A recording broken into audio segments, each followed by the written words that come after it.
Hello, this is my submission for AGDQ 2019 Overload Trainee Any Percent. I'll go ahead and I won't waste any time. I'll go ahead and start the VOD. This is a current world record. I actually got it while doing a series of no reset runs, just trying to get some good submission footage. So I think the fact that I can get it pretty easily in a managed to get in a no reset streak without any, heavy early game resets, I think says a lot about the consistency of this run. So yeah, this is the trainee category, trainee being the lowest difficulty level in the game. Yeah, time has started as soon as we gain control here. So yeah, a lot to talk about here. First level is kind of unique in its objective. We actually have to destroy all enemies in it, so a lot of this is just about efficiently moving from one enemy to the next and taking them down in in as few shots as possible so that we can just start moving to the next one immediately. So the primary method of movement in this game is going to be through using the boost system. You can see that gauge at the bottom middle of the screen. That indicates how much boost I have available. Obviously, boost lets you go faster. But it does have a limit to how much you can use before it overheats, and you need to let it cool down for a bit. So we kind of throttle it to try and get the most use out of it, not waste time smashing into walls with it or anything. Pick up the Cyclone there, so yeah, that bit you saw at the beginning is pretty much all you're going to see of the basic impulse lasers. Cyclone is going to be our weapon of choice for the next two levels. It's basically kind of the machine gun. Takes a little bit of time to rev up, but the damage on it is respectable and more than enough to get through much of the early game. So yeah, not too much to say about this. Or coming up on the last few enemies. After we destroy the last enemy, we have to make our way to the surface to get teleported out. This is one of the more efficient ways, and also takes us right past an upgrade point. Upgrade points are going to be used between levels to make minor modifications to the ship, some of which will be fairly important later on. Right here, we're going to spend our first upgrade points for the flight speed upgrade. Goes without saying how this is useful. And right here, there's a secret upgrade point above that you can hit a switch from the start with to unlock. Right there, you do a little bit of a trick. There's a bit of an in-game helper that you can use, the Holo Guide, that'll lead you to keys and power-ups and stuff if you want them to. Something you can do when you boost is a smash attack. I actually use it a little bit here. When you boost, you can't use your normal weapons, but you can do a smash attack, which gives you a little boost forward, and if there's an enemy in front of you, it locks onto it and sends you hurtling towards them. It's a little faster, but you actually lose time if you actually connect with an enemy, because that stops your momentum. So you don't want to lock on enemies for the most part, unless they're already dead, like right there. I shoot a missile before smashing, and that means that pushes the enemy back and makes it so that I don't lose my momentum when I actually smash into him. So it's a little bit of a time save, but only going to be much of a time save in this level right here because of upgrades we'll be getting. I pick up an Overdrive back there. Overdrive is a temporary power-up that for now gives 20 seconds of infinite boost power and higher firing rate and higher movement speed in general. Use that to get to the reactor and take it out more quickly. While we're waiting for the reactor to explode and the exit doors to open, grab another Overdrive there just to make the exit run right here. And that's going to be the end of the second level. So basically what you saw in that second level is going to be what you're going to be seeing for most of the game. The standard objective for most levels is to collect keys to gain access to the reactor, destroy the reactor, and escape before the facility self-destructs. Another quick upgrade we grabbed for the third level SKOLL Outpost, which is the boost speed upgrade. Pretty self-explanatory. Increases the speed boost you get from using the boost system. That said, the extra speed you gain from that makes it pretty hard to really do that smash slingshot off of enemies, because now you move faster than most missiles, so the easiest way to kill them or push them back before you go for a smash to try and slingshot off of them is, it becomes a lot less viable. In the previous level, I did slingshot off of the Holo Guide, though, because for some reason you can smash onto that, even though it has no collision. It's not even an enemy, but yeah, I used it to get a little bit of a free speed boost. But yeah, this level's really short. Just grab an Overdrive right here to rush down to the reactor very quickly. This level's a lot more open-ended. There's a lot of like exploration optional areas, but when you just go straight for the keys and the reactor, it's very short, just about a 1-minute level. So we'll be moving on to the 4th level in a moment here. Phoebe Refinery, a lot of dark caves, a lot of stuff that's pretty hard to get optimal movement in. Moving into it, though, we grab the boost cooling upgrade that doubles the duration, the time duration you can use the boost before it overheats. You know, very obviously a pretty useful thing to have in the speedrun. So yeah, just a lot of dark tunnels here, and we'll grab the first key coming up here. So this level is actually where you can first grab super upgrade points, which are needed to get any ship traits that have multiple upgrades in that one category, which is mainly just weapons, but a couple of the ship upgrades, like the movement speed one. The second upgrade will require super upgrade points instead of regular upgrade points. Unfortunately, the super upgrade points in this level are kind of out of the way, so I'm not going to be grabbing any here, but yeah, just something to keep in mind. They will be important later on in the run. So grab the second key so we can go through this door, grab the third key, and head for the reactor. And we'll be coming up on the first boss level soon here. So yeah, while I go to kill this reactor, just to give a quick blurb about the story. Story basically is most of this game takes place on mining facilities and research labs stationed all on the moon surrounding Saturn. And before the first level of the game, all the robots, all the auto operators working the assorted facilities get infected with the virus planted there by the company's CEO. That makes them go berserk and start killing all of the staff. And the goal is to you know, go into each facility, rescue any survivors who have taken shelter in the cryostasis rooms, and then destroy the facilities to stop the virus from spreading. Of course, though, you know, we're speedrunning here, so we don't care much about rescuing the survivors, essentially kind of killing the animals every level, more or less. So this level introduces, yeah, these things I'm flying past that are making the really loud screaming noises, golems. Golems are just kamikaze bots. They self-destruct on impact and will just try and ram into you, which means you have to be really careful that while you're mashing that smash attack that you don't accidentally lock onto them, because you do not want to smash into them. While most enemies, it's just a minor, you know, time inconvenience. You know, you lose momentum and such. For golems, you're going to actually take significant damage if you smash into them, so you got to be careful about that.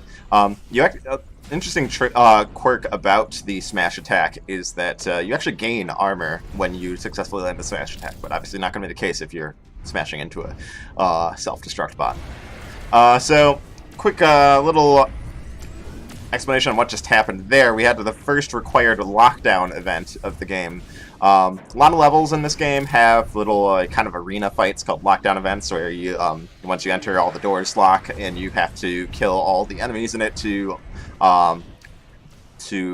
remove the lockdown. Most of them are optional, but there are a few that were required, needed to do that one to get a key. The thing to note about them is that the enemies contained in them are actually very consistent. They are the same enemy types, and they will always spawn in the same spots, but in a random order. So you got to keep track of the order that the enemies have spawned in, like which ones have spawned and which ones haven't, to really optimize it. Coming up on the first boss here, I just grab an invulnerability and then overdrive here, just to make him really easy. Using a new type of secondary weapon we picked up this level called the Creeper. They're essentially slow-moving homing proximity mines. When you get really close to enemies and just spam them in their face, it does a lot of damage. Did a little bit of pushing there to try and push the exploding boss corpse towards the exit so that we don't have to go out of the way on the way to the exit after picking up that first secret super upgrade point. Just a minor optimization there. But yeah, when you kill the boss, a secret door opens back near the entrance to the arena with the super upgrade, and the boss himself drops the super upgrade, and those are going to be important right here, because we need to grab the flight speed ++ upgrade, as well as the item duration upgrade. Item duration is going to extend the duration of all temporary power-ups, which are the overdrive for the cloak and the invulnerability, from 20 seconds to 30. Very significant, obviously. do a quick little secret there, just to grab another super upgrade point. We do have one more second tiered upgrade we'll be needing later on in the run. That'll come in a couple levels. Grabbing this upgrade point because it's pretty much right in the way. And then right beside the door here, there's a hidden little overdrive, which obviously, is a big speed boost. Going to be really useful. So a lot of this level is just grabbing some convenient upgrade points, because there's a lot of them to be grabbed that don't really waste any time, and we need quite a few points coming up in a couple levels, because we'll be getting a much better weapon shortly. This level also introduces the super variants. You're going to see anything glowing red is a variant of an existing bot that generally has much higher damage output. They're a little dangerous, but with the overdrive speed, we can kind of whip past them before they really have the chance to deal much damage. Grabbing the last key there, and going to be moving on the way to this level's reactor. And there's a secret overdrive we can pick up right here, just to get extra speed for the rest of the level. I've also introduces those, we've seen a couple of them, the Shredder enemies that have those saw blade arms. They can be a little annoying. They can actually deal a lot of damage if they really get on your case and block hallways. Also, we start seeing shield generators guarding the reactors. Had to take down a couple to make the reactor vulnerable. And then we grab that super upgrade right above it before heading for the exit. And we're going to be moving on to Titan Workshop here. So yeah, the next few levels, game's more or less divided into 3 chapters, so this is the second one after the first boss in Phoebe Complex. The first chapter, all the Outer Moons levels, where most of the facilities were just told to prepare for an incoming attack and to upgrade their auto-ops, which of course, was actually a trap the whole time, because the attack was from the virus infecting the auto-ops. So they basically just installed all these security upgrades that were immediately used to kill all of them. In the Titan levels, there's revelations that there's something else that was being worked on, something on a bit larger of a scale that was divided up into separate sub-projects between all of the Titan laboratories, but with none of them allowed to communicate with each other, so none of them knew what any of the other ones were building. They were all just assembling components for some sort of mystery project that the CEO had designed. So yeah, this level is going to have another lockdown event that we're going to be forced into doing. It's actually probably one of the longer ones, a little bit more difficult too, because it involves super tritons, which are not too difficult to deal with, but they're a little tanky. But more importantly, it involves a few shredders, those saw blade enemies, and they are a little bit smaller, a little quieter, and tend to roam around, which means that even if you know their starting spawn positions, you're not necessarily going to have an easy time finding them. Hit this secret switch too, so that we can pick an overdrive on the way out. Man, these super tritons are big and slow, so easy enough to take out and spot on their own. Make pretty loud noises too. But it's the shredders, which I think we'll be killing one of those next. No, not yet. There's one of them. Shredders are kind of hard to find here. And yeah, I kind of struggle to find the last one here. Waste a little bit of time, but there it is. So that gets us the third and final key for this level. On the way out, going to grab that overdrive I opened up earlier by shooting that switch in front of it. That's going to give us extra movement speed and firepower for the rest of this level. This reactor room is really dangerous, so I grab a secret invulnerability there, just so I can tank all the hits. Take out the shield gen, and just gotta sit in front of the reactor with the invulnerability and unload everything. One last super upgrade point, that brings us up to 5, which is the amount you need to upgrade a primary weapon to its second state. And if you miss a weapon in a level that is not considered a secret, you'll be given it automatically at the start of the next level. And this level had the primary weapon, the Crusher, available. Crusher is more or less a shotgun. And it's pretty darn powerful, and it's going to be the weapon I'm going to be using for the rest of the run. So all the upgrade points I've been grabbing in the last couple levels have been just to immediately max out the Crusher. We go with the DX upgrade. There are 2 branching upgrade paths you can take on primary and secondary weapons. The other one is an automatic higher firing rate, which is normally pretty good, but the thing is about the overdrive pickups that we get, is that it gives all of your primary weapons automatic fire inherently, and most of the time we're using we care about damage output is against reactors, and for most of them we're going to have overdrive, so the automatic fire is not a big that big of a perk, considering that we'll have overdrive in most of the relevant situations, which means that the just raw damage and impact force upgrade from the DX is going to be more valuable than the automatic fire in this case. It's coming up on a pretty dangerous run in a casual playthrough here, but if you just outrun all the bots and get to the key as soon as you can, there's an invulnerability stashed right there.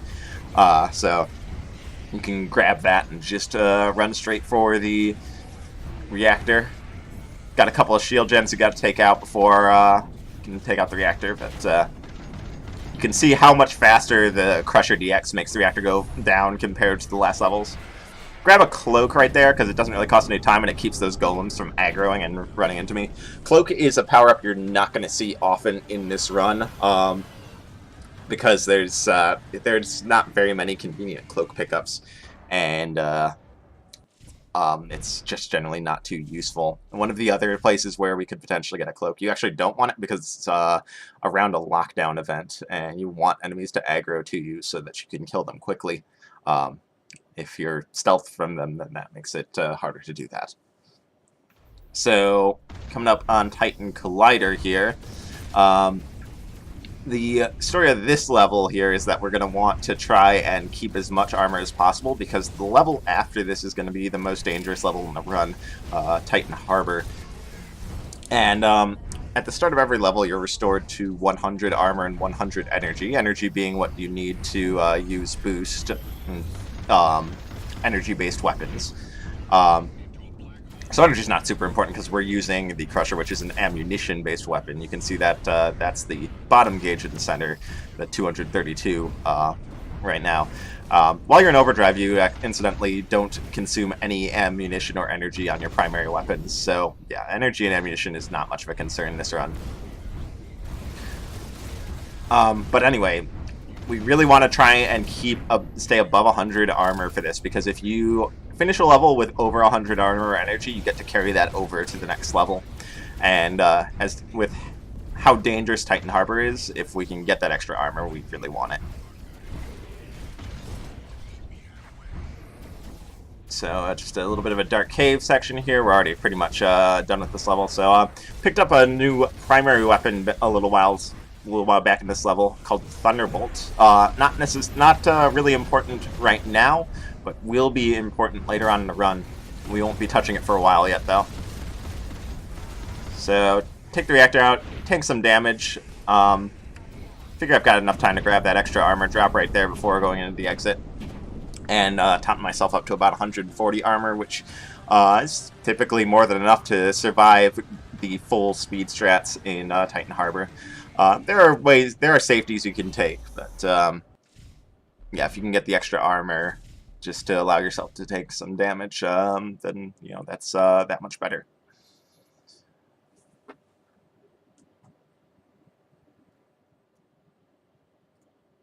So yeah, coming up on Titan Harbor, the last of the kind of second chapter. There's going to be another boss fight here, but the low difficulty combined with just abuse of the upgrades we've taken and power-ups are going to make the boss itself not too difficult. The difficult part of this level is everything leading up to it.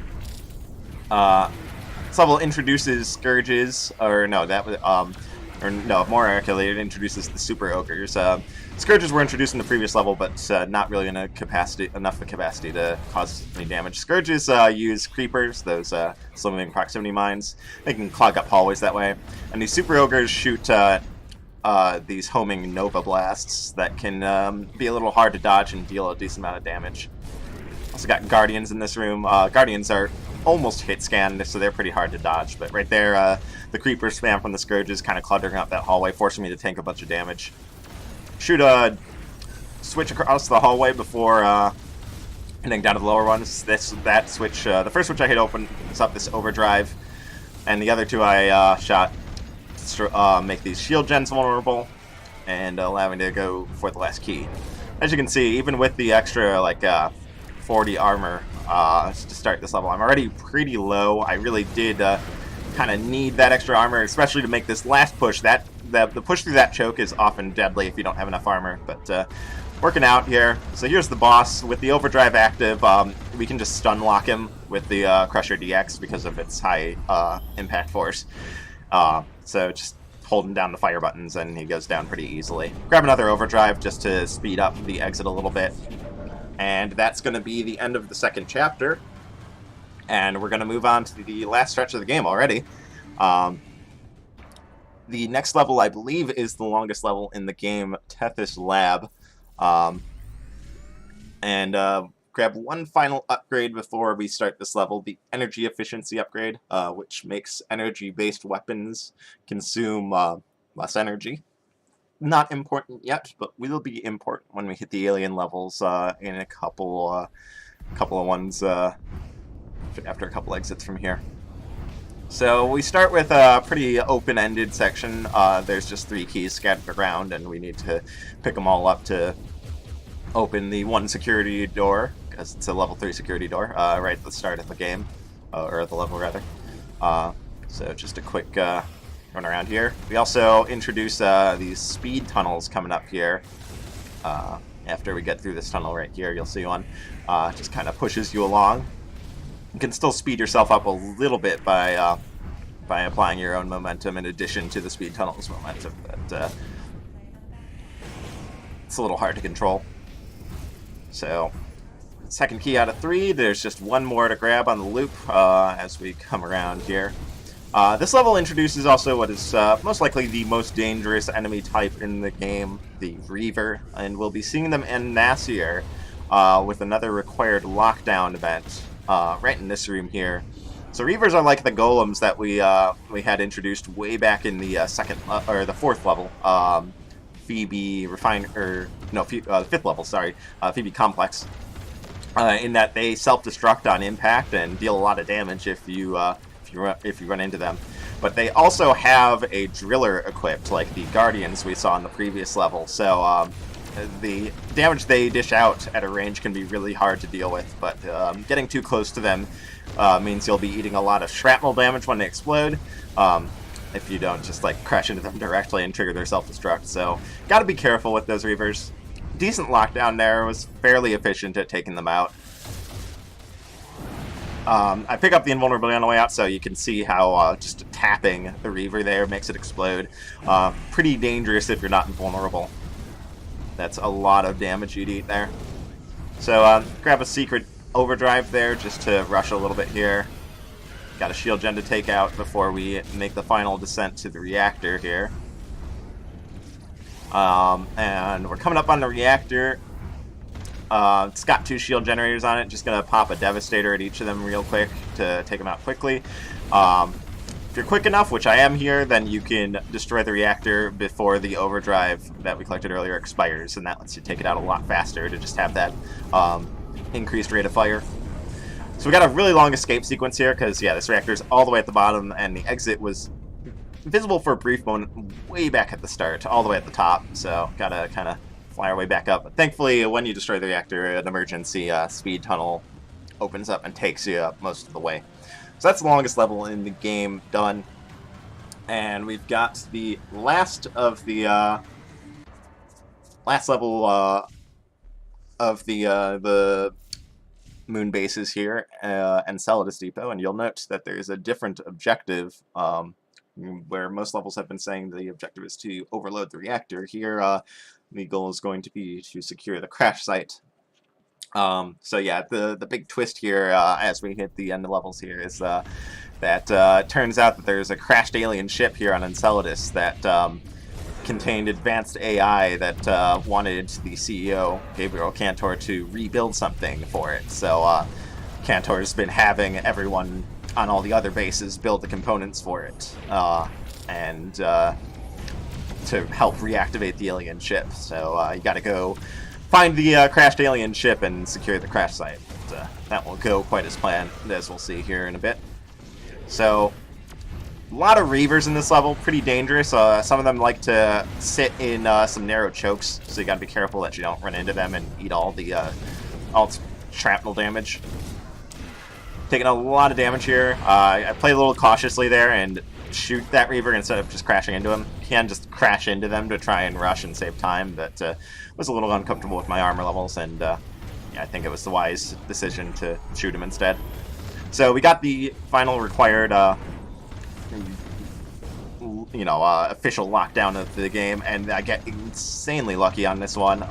It's Super Hydras and Phantoms, the new enemy type in here. That's a cloaked melee type enemy, and but the Phantoms still have the animations when they're spawned in. So if you happen to be looking in the direction of their spawn points when they pop in, it's really easy to spot them.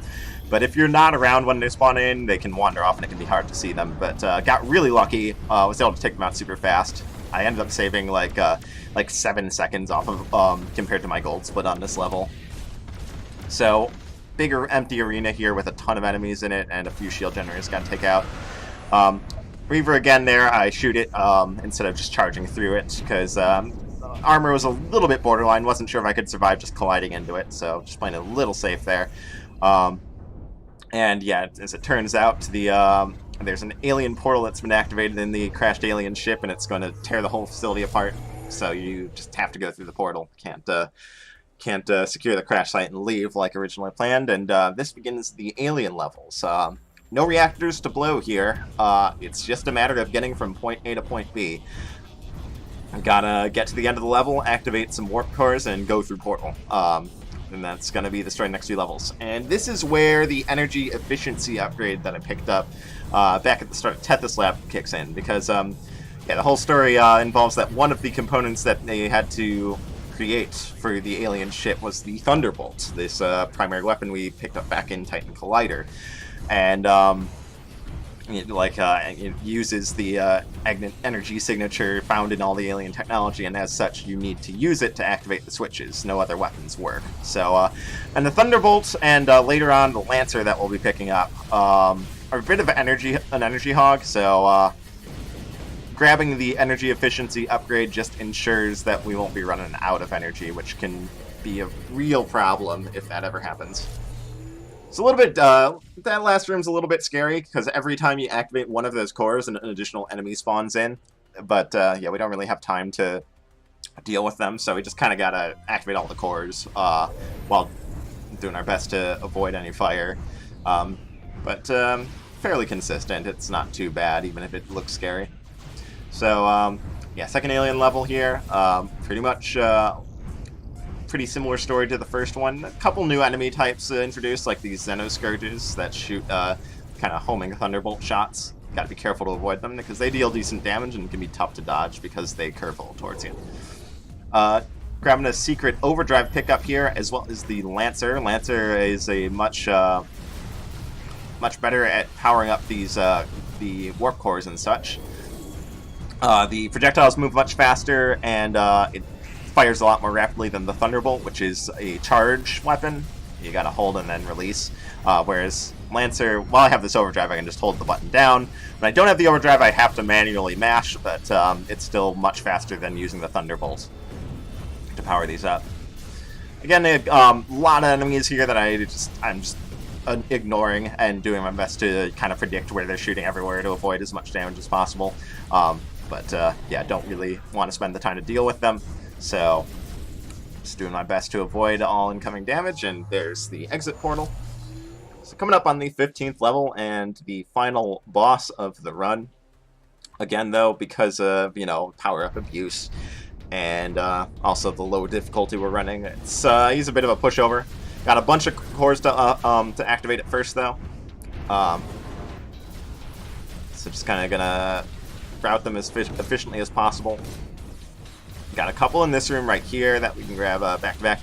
You can actually get the enemies to shoot the cores while they're aiming for you, and their shots will power it up, but it's generally takes a little bit of a setup to do, and it's not really worth it. But it is can save you a little bit of time if you just happen to get lucky and get those shots landing. So there's a secret invulnerability I picked up back underneath the room with the two cores side by side, which is going to make the rest of this run pretty trivial from a survival standpoint. Just gotta get to the cores as fast as possible. The boss teleports on damage, but that teleport goes on cooldown, so I'd shoot a couple hunters right at the start just to make him teleport once, and then to put the teleport on cooldown. And then that just lets me stun lock him afterwards without having to worry about him teleporting. And yeah, I just wait here until the boss finishes exploding and the force field deactivates. And so yeah, while that was the final boss, it's not the final level. We got one last level. So the aliens have opened up a portal back to Saturn's moons and are planning to invade and assimilate the entire human race. And you know, we gotta close the portal because that's no fun. We got one last lockdown event. While it's not formally proclaimed as a lockdown event, we do have to kill 4 enemies in here to move on. Use creepers to try and hopefully just get the kills as they spawn. Get a little unlucky there. They don't die to the creepers, so got to kill them a little bit manually. But so yeah, we're back at the first level of the game here, where the portal's been opened and the invasion started, and we got to take out the last of the 3 alien sovereigns, which is fused to the reactor here. But reactor overload doesn't work because the sovereign's just absorbing all of the energy surge from the reactor being destroyed. So the AI on the Iberia, the ship that we've been, the mothership we've been kind of traveling around on, comes up with the plan to just crash into the base to try and destroy it. This is actually the bad ending because we just skipped rescuing all the survivors. If you rescue a bunch of the survivors, you get a better ending.